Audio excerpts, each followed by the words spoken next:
Red Look how City beautiful over there, this is. dude. Yeah, that is a gorgeous guitar. That looks like it's out of like Coco or something. The Right? color palette is nice. Yeah. I love it. What's going on, everybody? Critic and the Common Man back with another short series review. Disney is just filling us up with content, man. We have got so much Disney stuff to talk about, it seems like. Yep. Up today, episode 1 of Loki. Loki. Was not... Okay. I need to come clean about something because I need to be honest here. We have now watched, 3 TV shows from Disney? Yep. Mandalorian, WandaVision, And Falcon and the Winter Soldier, right? I'm not going to lie to you. Of those 3, the only one that I have enjoyed so far was Mandalorian. And I was starting to think that maybe without Star Wars, this Disney content is not going to be that good. I was kind of reluctant to even start the episode because I was just, Mr. Pessimistic. Dude, 1 episode into Loki, by far the most interesting show that we've gotten from them yet. And I really, really like it. I really like it so far. I think this is going to be the one that turns me around on on my Disney opinions here as far as these TV shows go. They did. We are here. We're going to be here the whole way, people. The whole season 1. We're going to give you guys a weekly review. We're going to try to get them up as fast as we can. Yep. Obviously, Loki just dropped last week.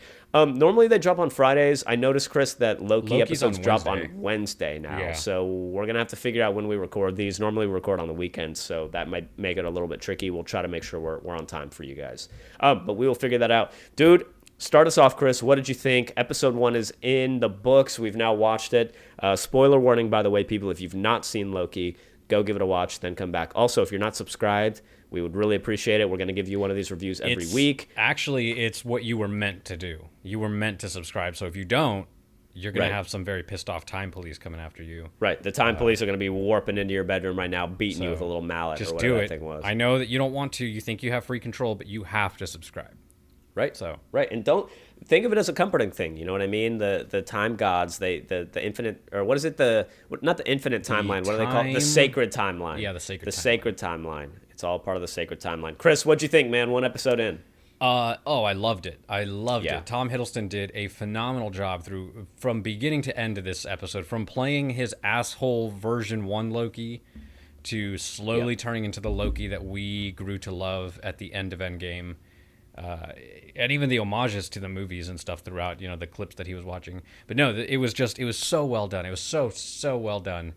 And the story is crazy, but this is one of those. This is good storytelling because it is a convoluted, absolutely chaotic story with the weirdest characters, and they did a great job of portraying that world and putting it in front of us in a way that is digestible. Thank you. Yes. Nicely said. I will say this felt, and this is not trying to, excuse me, this is not trying to be like a shots fired thing. I'm just throwing this out there for conversation.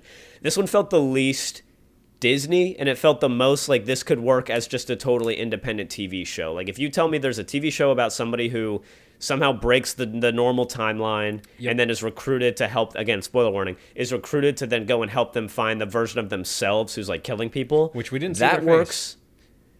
So yeah, but they said it was him, right? They did. They said it was him. So we'll see. We'll see what happens there. But this to me, I'm not going to say this is why it's the best one so far because it's not fair. But I'm just saying that this one felt the least Disney. And I think it's because Loki couldn't use his powers. He's forced to just act. He's forced to just be a person. And they've built this world around him that is exactly as you said, very digestible and very, very interesting. I really like the way they started the series off with you're pretty much watching that one scene from Endgame. Yep. Or Infinity War. I think that scene was technically from Infinity War, and then they revisited in Endgame, but it's from earlier. But still, like just it's the end of the attack in New York in the original Avengers, and just picking up from there, the moment after he has lost, and he is humbled so quickly by Owen Wilson of all people. When I saw him, I was like, "There's no way he's going to do this right."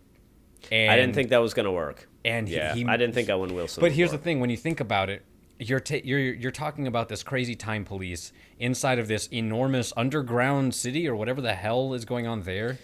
Yeah, crazy world. How do you take you have to have somebody who's kind of chaotic and kind of crazy to present that and make it seem like the norm. I think it was kind of genius for them to pick Owen Wilson, honestly. Yeah, he's kind of an anchor in this whole thing. Like Yes, somehow he's like the absolutely. level-headed kind of guy. But it's just funny seeing Owen Wilson in a TV show like this. That dude's nose has been through war. Right? That dude's nose probably gets fucking PTSD. Does he just every get time he drunk hears a gunshot. and just go fighting people? Because, like... I don't know. I don't know what's going on. That is not the same nose that he had 6 years ago, and he's gonna have a different nose in every episode. I think that thing is It works for him. messed up. It works for him. It's Owen Wilson. What are you gonna say? He's rich and famous, and you know, wow. But yeah, I like it so far. I like it a lot. And like I said, this is kind of turning me around a little bit on Disney, and I can honestly say, cannot wait for Wednesday. Didn't think I was going to be saying that. I'm so pumped for that. Did not think I was going to be saying that. Cannot wait for Wednesday. So let's jump into the plot a little bit here. Not so much the overarching stuff, but let's get into the plot. So what do you think? I don't even know where to begin. The idea that these guys are so powerful, whereas, the big joke is that they're using Infinity Stones for weights. Infinity Stones. Right. They have Tesseracts just sitting in a desk drawer like it's nothing. I mean, they're not scared of anything because they have seen the timeline play out and they can visit these multiverse things? So. I'm a little... Or they're aware of what is and isn't supposed to happen. And in a weird way, it's almost like they are not aware. Like, they don't know, actually. They're just office workers that, like, they do what they're told.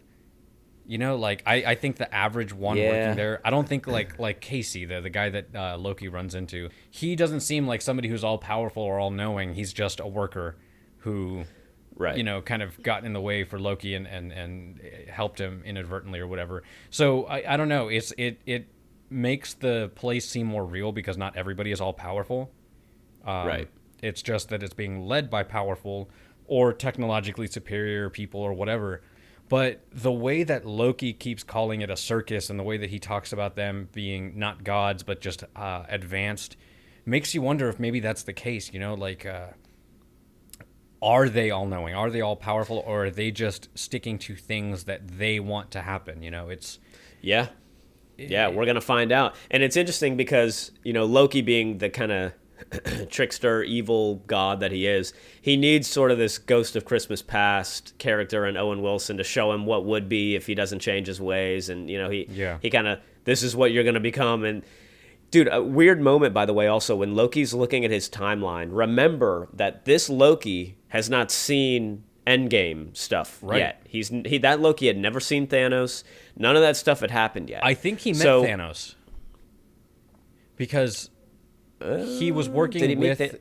He knew who Thanos was, but he hadn't seen like the events take place. Oh, none of that. Yeah, so this is right after the first event. Exactly. So when he saw Thanos crushing him, but it poses a weird question if you're looking at this from a timeline point of view. This Loki was before Endgame, but he's going to come back and be in Endgame. He was or whatever it was, whatever the one was that he died. Was that Infinity War? Yeah, the very beginning.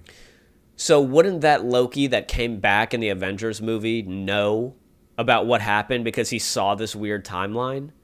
It just makes you wonder what's going to happen at the end of the show. Are they going to like memory wipe him and send him back? I don't think. See, I think that's where this story gets confusing because I think technically this Loki is never going to be a part of that timeline. So he's not going back. He branched off into his... Right. This is like his own separate Loki. Yeah, so this is a different Loki who they were supposed to destroy. They were supposed to wipe him out because... Right, or set him back on the right path or whatever. Right. Okay, that makes sense. So, I don't think he is ever going to experience any of the things that the Loki we saw in the previous movies did. This is a new Loki. And again, this is asshole version Loki. This is still the one who is okay with killing people and stuff. This isn't the Loki that Thor turned over time, after Ragnarok. This is the Loki that there was a reason he was all imprisoned and had to escape with the Tesseract. I mean, they were going to take him to Asgard and try him for, his crimes or whatever. Yep. And also, so, again, we go through this every time we watch one of these shows. We have not, at least I don't think you have. Otherwise, I feel like you would have told me. We have not read the comics for this. I know that there's Loki comics out there, but apparently that Miss Minutes character, like the little cartoon clock, apparently that is going to be a bigger part of this story. Like she is a character of herself. Like I don't think she's just going to be that little explanation thing, and that's it. I think look for Miss Minutes to come back into this somehow. And that whole intro was amazing, by the way. That little 40s movie sequence. Dude, didn't that feel like you were about to get on a ride at Disney World or something? Like it also felt like something out of Fallout. Yes, it did. It totally did. Yeah. That like kind of old school like jazz music, I guess, like whatever you would call it. And speaking of that, the music, I really like the music in this. Like not just the Miss Minutes thing, but like the actual soundtrack is kind of weird. It's like this futuristic sort of eerie, emotional music. Dude, they're doing a lot of stuff right with this show. Great in this, yeah. I'm impressed.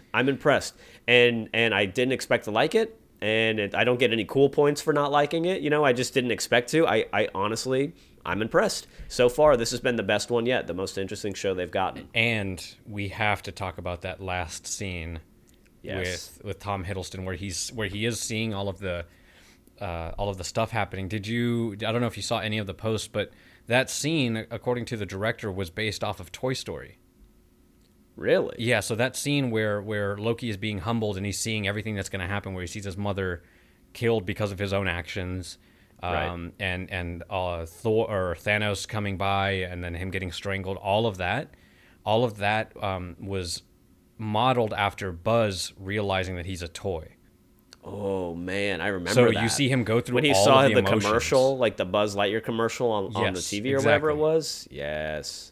So like you see him laugh when he's talking to Thor. He starts crying when he sees he's the cause of his mother's death, and then the fear and the anger that crosses over his face when he realizes that Thanos is the one that strangles him and kills him. And then he turns around and he says, "Glorious purpose." I don't know that I trust this Loki 100% yet. Yeah, he's. That's the thing. Can he be changed into like the rule abiding good Loki? I mean, because he's like the god of mischief. It's just who he is.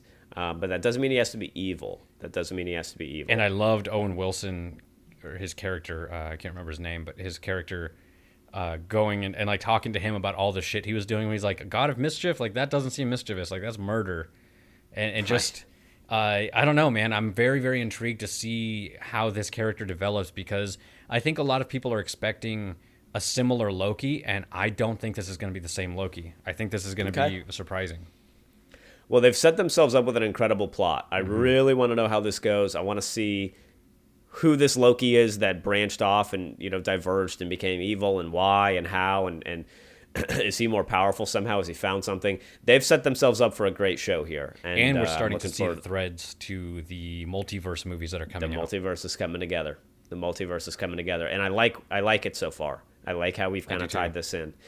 All right, guys. Chris, you got anything else for episode 1 of Loki? No, I want to make everybody aware that the Easter Island heads have bodies under the dirt. Do they really?